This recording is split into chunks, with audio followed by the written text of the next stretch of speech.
Hello. You know what? I'm going to be honest with you. I'm going to level with you. I do not feel well.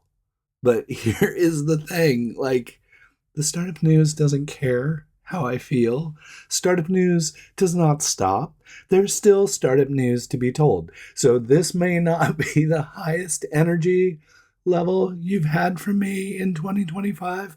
My voice may not even hold out for the entire episode, but I am going to do my best to bring you the startup news from this week because you deserve it.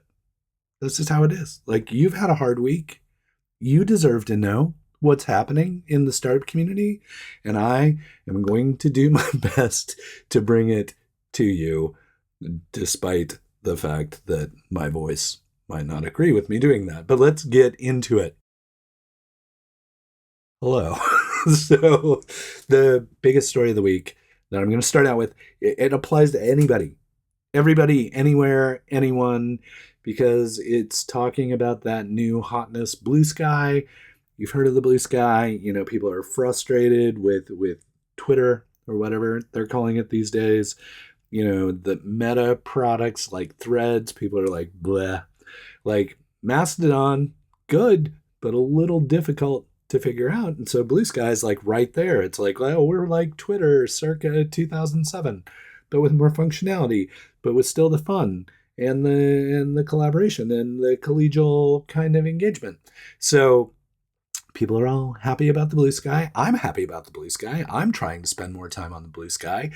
If you would like to follow me there, the links are down below. Come hang out with me on Bluesky. It's a great place to be. It reminds me of Twitter in 2007, 2008, somewhere around there. I really appreciate it. But I digress. So the reason I'm talking about Bluesky is, as I've told you before, there is a startup here in Portland that is really pushing the envelope for allowing kind of paid engagement on Bluesky. So Bluesky has said, we're not gonna build this stuff. But there's the opportunity to build this stuff, and we have an open platform, so we're going to allow others to build this stuff. And Graze has stepped up, Graze.social has stepped up to just say, okay, we'll build that stuff. So they've been running tests. They've tried some things. People seem to not mind having, kind of promoted content in their feeds. They're enabling more people everywhere to build the feeds they want to see, to really be their own kind of algorithmic thing to determine what content they're getting out of Bluesky. So that's great. Graze is making that easier. You don't have to be a developer to build a feed. You can just go on Graze and drag and drop some things around and blah, blah, blah, and suddenly you have a feed on whatever you'd want based on the algorithm you decide is most important. And then there are people, there are brands, there are companies, there are folks who are just look, I would like to get in front of those people who like that thing. Can I please give you a little money to get in front of those people on your feed?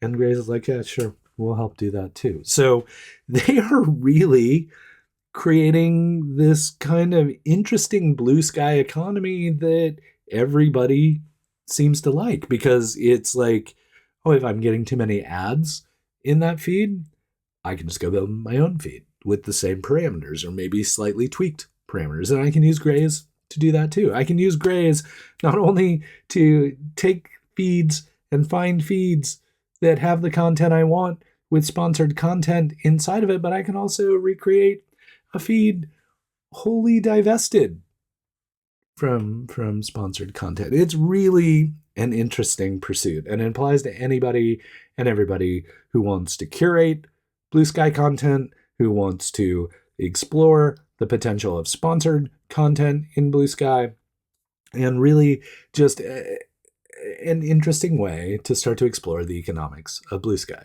Now, here's where it gets super interesting.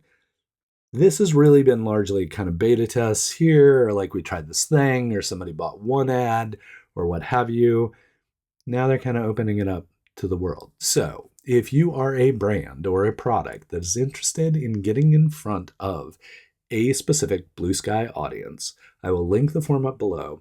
Please sign up for Graze Social, and they are going to work with folks to kind of figure out this whole economy of feeds and sponsored content and the feed makers earning revenue from allowing sponsored content on their feeds without upsetting the people who are consuming their feeds. And Graze is just doing all that. It's a super interesting time in Bluesky.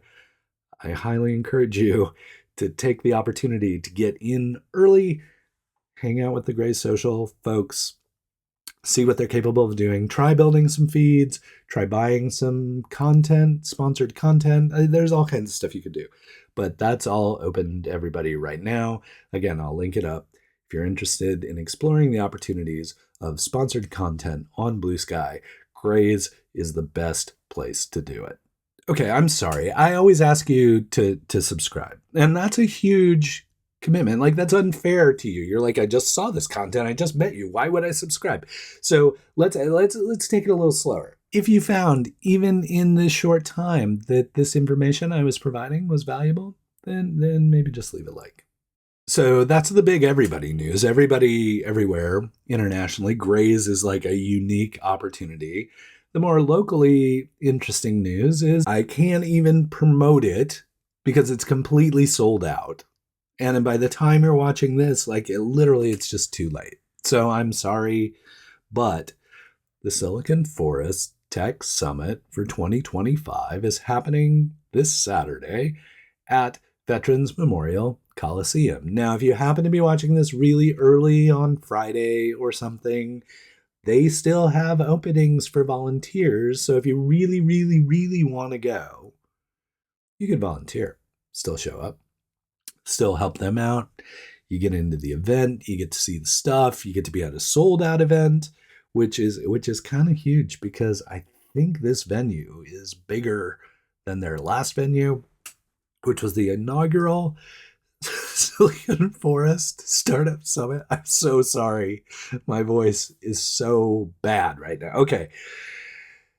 Last year was the first one. It was great.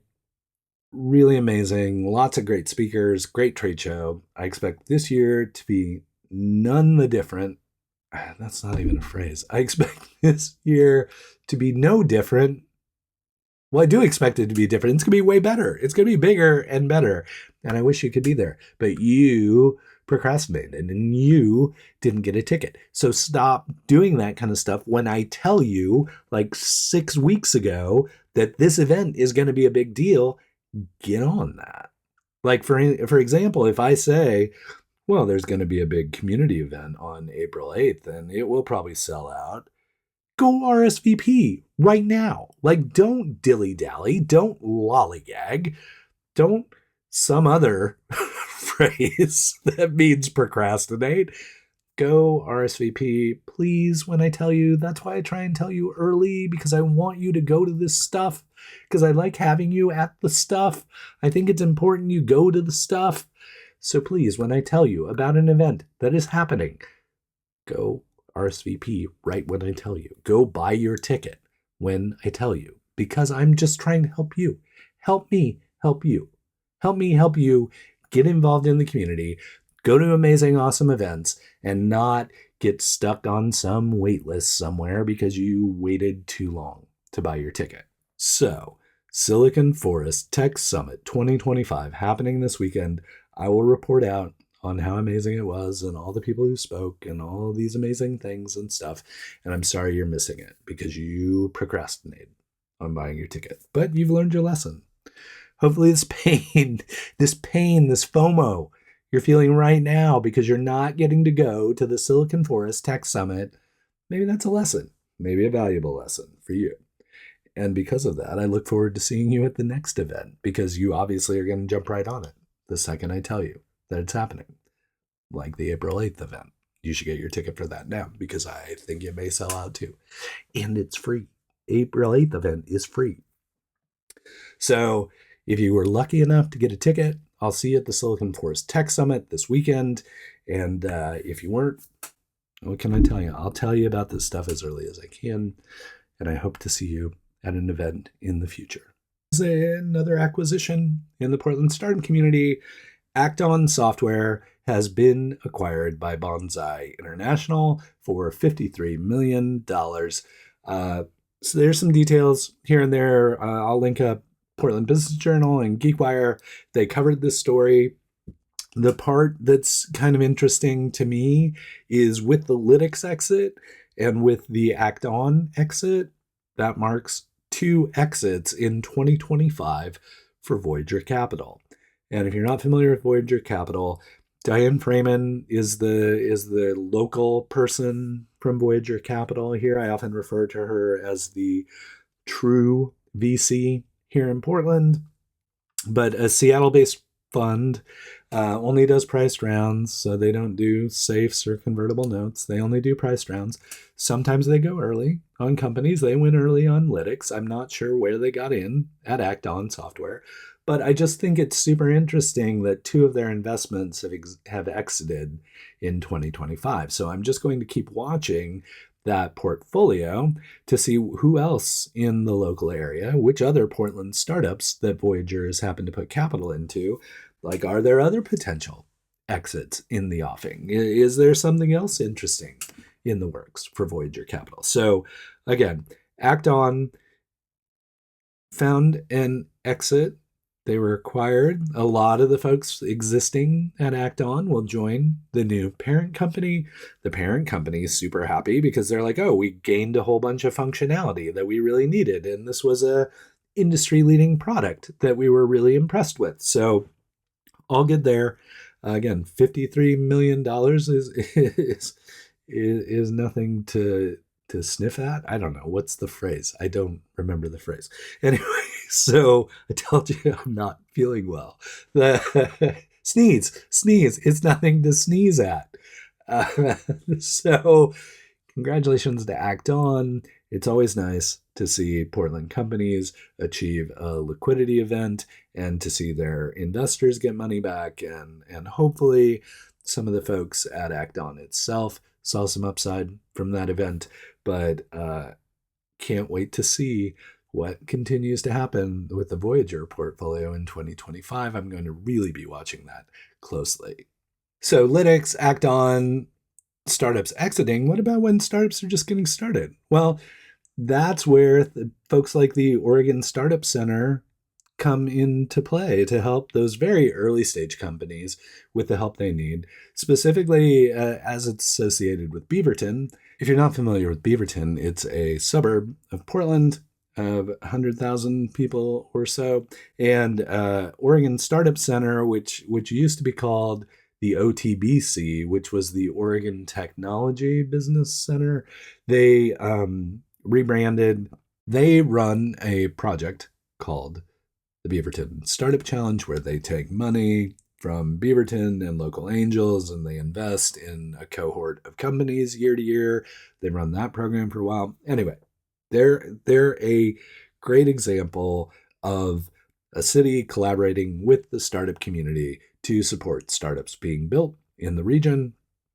Oregon Startup Center has announced that their current executive director, Jim McCrate, is getting ready to step down from the leadership position, and so they're on the hunt for a new executive director. So if you are interested in running kind of an acceleratory program, a startup support program, if you think you're the person to take the Oregon Startup Center into the next phase as the new leader, then I highly encourage you to take a look at what the job description entails, what skills you need, and potentially apply for the Oregon Startup Center Executive Director role that is now open. Jim would like to leave yesterday, but Jim will be sticking around until at least the end of June, or at most the end of June, I think is more accurate. Something tells me that might be the end of their fiscal year as well. But anyway, all that being said, if you are a promising candidate, if you would like to help startups in Beaverton, and you feel like you could do something meaningful with the Oregon Startup Center, then I highly encourage you to apply and allow Jim to exit prior to June 30th. So maybe he can get out of there a little early. Maybe if you're a great candidate, you can be like, look, Jim, just go ahead and go. We got this. We're all good. But you got to be good to make that happen. So take a look at the job description. I'll link that up. And please apply for the new executive director position at the Oregon Startup Center. I hope you're doing okay. I hope you're healthier than I am. Hang in there. And until we get the chance to chat again, please keep up the good work.